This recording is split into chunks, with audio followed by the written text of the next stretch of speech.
tu ne verras pas la gloire de Dieu. Si tu es couché, tu ne verras pas la gloire de Dieu. Mais quand tu vas te lever, tu vas avancer. Dieu avancera avec toi. Quand Jérémie va reculer, tu vas toujours avancer afin de posséder ce qui t'appartient. Il y a une bénédiction qui t'attend. Il y a une richesse qui t'attend. Mais il faut que tu te lèves. La gloire de Dieu t'attend. Mais il faut que tu te lèves. Longtemps tu es resté couché. Quand on parle de la prière, mais ça ne peut dire absolument rien. C'est un fantôme de prier ton Dieu. Mais ta bénédiction est entre tes mains. Quand le Seigneur va dire aujourd'hui, je mets devant toi la vie et la mort. C'est nous-mêmes qui faisons notre choix. Si tu as choisi la vie, je pense bien que tu vas vivre. Donc frères et sœurs, il faut que tu te lèves. Quand Dieu se lève avec ceux qui se lèvent, Dieu combat avec ceux qui combattent. Quelle est ta part? Quel est ton apport sur lequel Dieu va s'appuyer afin de se glorifier? Ici même, quand tu as une maison, on demande d'abord ton apport. Ceux qui ont des maisons, ils savent. On demande d'abord ton apport initial, avant que la banque le finance. Avant que Dieu se glorifie dans ta vie, il a besoin de ton apport. Dieu a besoin que tu fasses un pas. Quand tu vas faire un pas, Dieu va t'élargir la voie, le chemin, afin que tu avances.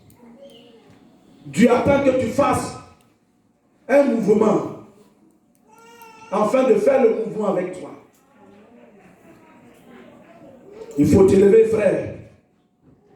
Nous sommes dans un monde de combat. Seulement les violents qui gagnent toujours. Nous sommes dans un monde de bataille. Le monde invisible est encore plus vaste, encore plus complexe que le monde que nous voyons. Ce n'est pas de l'amusement. Donc si tu as choisi le Seigneur, frère, il faut t'y accrocher véritablement.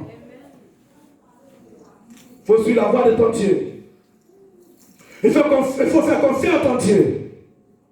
Et tous ceux qui ont fait confiance à Dieu, Dieu ne les a pas abandonnés. Dieu lui-même, il a combattu pour eux. Il a combattu pour Jonathan. Il a combattu pour David. Là, Jonathan même, c'est pourquoi quand il a vu David, il l'a tellement aimé. Il a dit que son âme, l'âme de Jonathan s'est attachée à l'âme de David. Parce que c'est des personnes exceptionnelles. Ils sont des héros. Et des personnes, les héros, ils ont leur langage, ils ont pratiquement le même langage. Ils ne font jamais rien sans l'orientation de Dieu. Avant de faire quelque chose, ils s'appuient toujours sur l'Éternel. Appuie sur toi, sur Dieu, car Dieu agira pour toi. Le plus souvent, on compte sur nous-mêmes. On pense qu'on peut faire. J'ai les moyens, je peux faire. J'ai l'argent, je peux faire telle chose. J'ai des connaissances, je peux réussir dans ce que je vais faire. Sans Dieu, c'est l'échec qui t'attend. Nous avons besoin de Dieu dans notre vie. Jonathan avait besoin de Dieu dans sa vie avant d'aller combattre. Avant de faire quoi que ce soit, appuie-toi sur l'Éternel notre Père. Il faut que l'Éternel soit ta base. Car si Dieu est ta base, rien ne pourra vraiment te déraciner. Amen. Aucun problème ne pourra te déraciner. Aucune tempête ne pourra vraiment te déraciner. Par celui qui bâtit sur le roc, il bâtit pour toujours. Amen. Que ta victoire soit une victoire éclatante dans le nom de Jésus. La victoire de Jonathan était une victoire éclatante. La vie que ses ennemis eux-mêmes ont commencé à s'entretuer. Ils prenaient l'épée et s'entretuaient eux-mêmes.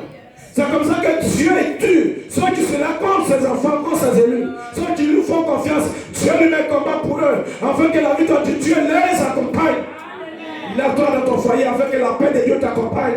Lève-toi afin que vraiment la réussite accompagne tes enfants. Lève-toi, si tu es malade, lève-toi. Car Dieu, il est le Dieu de guérison. Il t'accordera la guérison. Mais tu es en train de te coucher et tu ne pries pas. Comment est-ce que Dieu va se glorifier dans ta vie?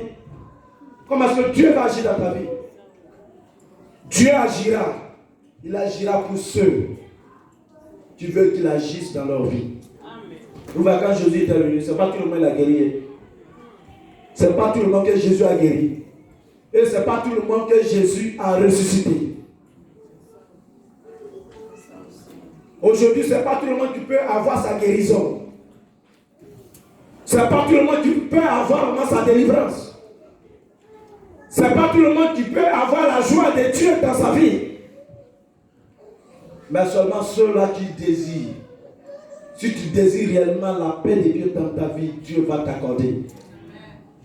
Si tu désires le mariage, Dieu t'accordera. C'est quoi le cœur d'un homme que Dieu ne peut pas convaincre? Tu as vu que Dieu il incline le cœur, même le roi comme un courant. Ce n'est pas un homme que Dieu ne peut pas incliner son cœur. Mais fais la joie de ton Dieu. Comme sur l'Éternel ton Père. Comme celui qui fait confiance à Dieu, Dieu ne l'abandonne pas. Dieu combat pour lui. Dieu lui donne la victoire. Dieu veut nous voir refléter réellement sa gloire ici-bas. Nous sommes en mission sur la terre. Nous sommes des ambassadeurs, ambassadrices sur la terre. Nous avons des feuilles de route. Et si tu suis réellement cette feuille de route, vous savez, c'est comme une scène. Chaque obédience vient pour jouer sa partition. Et quand chaque comédien va finir de jouer sa partition, après il va descendre, il va aller. Mais il y a un compte à rendre. Celui qui t'a donné la partition, il va te demander. Si tu as bien fait, il va te féliciter. Si tu as mal fait, il va te gronder. Frère, Dieu a besoin que nous lui fassions honneur, enfin vraiment de nous féliciter. Toi, tu es la félicité de Dieu. C'est pourquoi tu ne dois plus dormir. Tu es la félicité de Dieu. Lève-toi afin que Dieu soit dans la joie. Dieu il est dans la joie quand il nous voit réussir. Saül, il était dans la joie quand il a appris que c'était son fils qui était en train de battre là-bas, en train de tuer les Philistins. Quand il a vu maintenant, lui-même va se lever, il avait peur aussi. Parce qu'il n'avait pas les moyens. Mais quand il avait vu son fils en train de tuer, il va se lever maintenant, il dit on peut aller. Dieu a besoin de te voir d'abord afin de dire allez-y, afin d'envoyer ses anges vers toi. Quand tu vas te mettre en prière, Dieu va envoyer ses anges afin au moment de t'accompagner dans la prière. Quand tu vas te mettre à genoux, Dieu enverra tous ses anges afin au moment de t'entourer. La Bible dit que lorsque Jésus avait été tenté et que l'ennemi a échoué, Dieu va envoyer les anges afin de servir Jésus. Dieu veut nous servir. Mais Dieu a besoin des conquérants afin de servir. Parce que Jésus a été conquérant. L'ennemi n'a pas pu l'avoir. Quand il a dit, quand l'ennemi a fait tout, quand il a échoué, il dit arrête de moi Satan. Quand l'ennemi va se retourner, quand vraiment il va s'éloigner, Dieu va voir les anges de Dieu. Il faut gagner car les anges de Dieu sont allés avec toi. Dieu veut voir des conquérants, des personnes qui gagnent toujours la bataille. Des personnes qui se lèvent pour la bataille. Non pas des personnes qui sont abattues, qui vraiment laissent tout tomber. Frère, ne laisse pas tomber. La victoire t'appartient, la victoire est devant. Vous savez, quand tu ne gagnes pas une grande bataille, tu n'as pas une grande victoire. Un héros, c'est celui qui a gagné une grande bataille. Mohamed Ali, je crois qu'il y a un qui l'avait frappé. Il a eu plus de gloire que Mohamed Ali. Quelqu'un qui a frappé, jusqu'à un vient, et puis jusqu'à il allait mordre, c'est pas Cassis quelque chose, il allait mordre dans son oreille. Mon frère, il faut être conquérant. Car si tu es conquérant, ton ennemi Goliath va tomber devant toi. Amen. Car Dieu est avec toi, celui que Dieu accompagne, il gagne toujours la bataille. Amen. Celui que Dieu accompagne, il est toujours victorieux. Et Dieu est avec nos frères et sœurs. Quand élevons-nous, car la gloire de Dieu nous appartient. Amen. Dieu est avec nous, la bénédiction de Dieu nous appartient. Dieu est avec nous, le pouvoir de Dieu nous appartient. Tu es victorieux dans le nom de Jésus. Quand l'Éternel est avec toi, si tu es avec toi, qui sera contre toi? Tes ennemis vont s'entretuer. Quand l'Éternel lui-même combattra pour toi, si tu es avec toi, tu es plus que vainqueur. Nous sommes plus que vainqueurs, car nous avons Dieu avec nous. Nous avons Dieu de pouvoir avec nous. Nous avons le Dieu d'autorité avec nous. Qui est plus que vainqueur. Je demande d'acclamer le Dieu qui combat pour ses enfants. Acclame le Dieu qui combat pour toi. Qui combat pour ton foyer.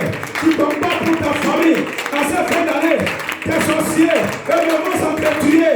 Tes ennemis, ils vont s'entretuer. Tous ceux qui se lèvent contre toi, ils vont s'entretuer. Quand l'Éternel lui-même, il combat pour toi.